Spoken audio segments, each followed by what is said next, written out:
We're now going to look at some more horizontal shrinks. First, we're going to look at f of x equals 5x quantity squared, and then we're going to do some shrinks on sine and cosine. So here is our f of x equals 2x squared. Okay, as we can see right here, what happens if we increase b to 5? So here we go all the way up to 5. You can see what happens to the graph. It's shrunk even more horizontally, okay? Now, again, you can call it compression. In fact, I kind of like that term better. I've just always seen stretching and shrinking. So anyway, it's horizontal compression. It's horizontal shrinking.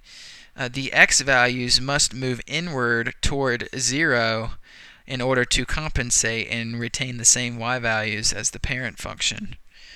In other words, they're cut by a certain factor. Now, we're going to show, for example, on this graph, this function, that the original x values must be cut by a fifth.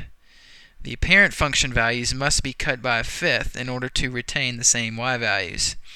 It's very difficult to see that because this graph ends up going off of our zoom.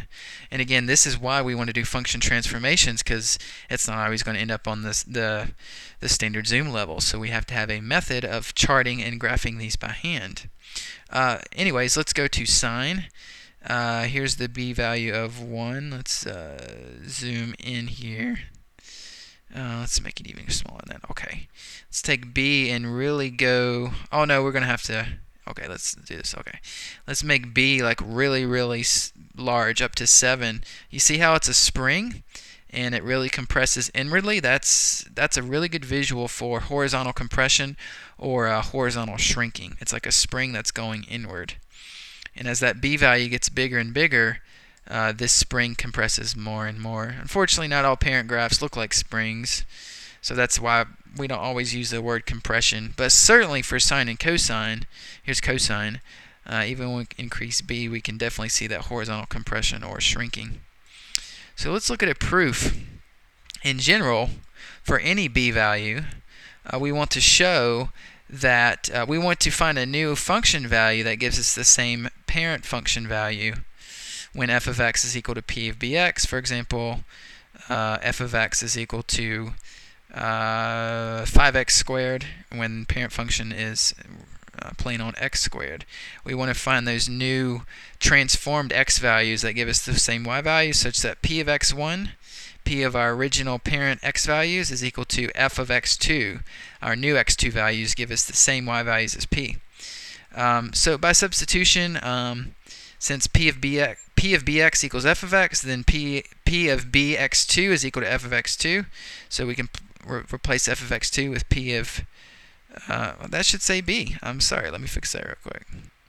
We were working with 2, but now it's an arbitrary b, right? Okay, so f of x2 is equal to p of bx2. It's kind of wordy to say. So we want, if the inputs are the same, right, as these two, we will get the same p value back, which is what we want. So we're going to set x1 equal to b times x2. That will ensure that we get the same p values back. So again, we can see the horizontal shrink occurring right here. Whatever b is, to find the new transformed x values, you have to divide by b to cancel that. And what are you dividing by b? Over here, you're dividing the original parent x values by b. That, in essence, is our horizontal shrink. x1 divided by b gives you x2. Again, it's just an algebra problem.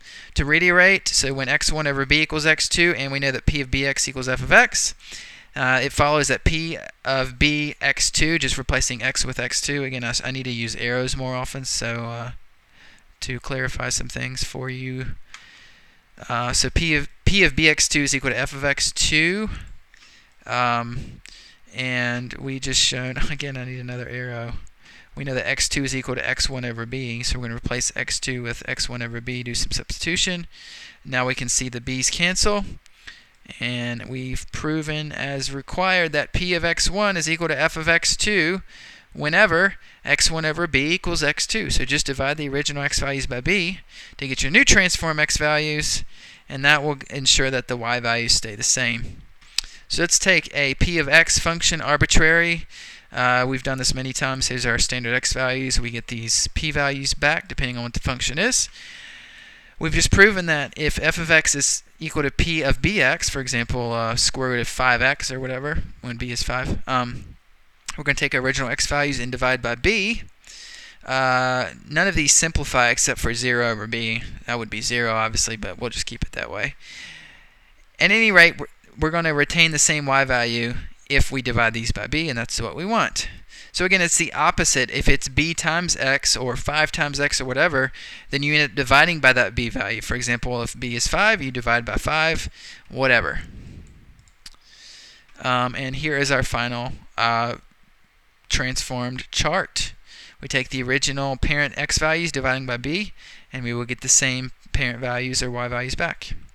So what's the definition of horizontal shrinking? Well, when f of x is equal to p of bx and the absolute value of b is bigger than 1, so it actually could be negative. In that case, it would be a flip, which we just learned about, and a compression.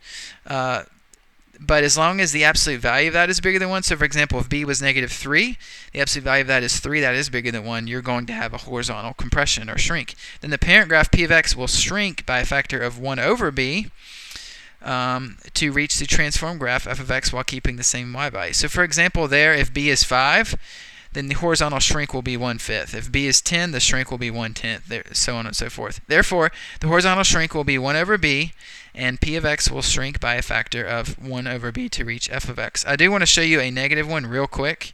So let's just take this same b, 7, and then make it negative 7. You can see it's still going to shrink, but it also contains a flip as well, and we'll be doing more of those combinations later when we do function transformations and graph them. That's it for this video. If you have any questions about it, let me know.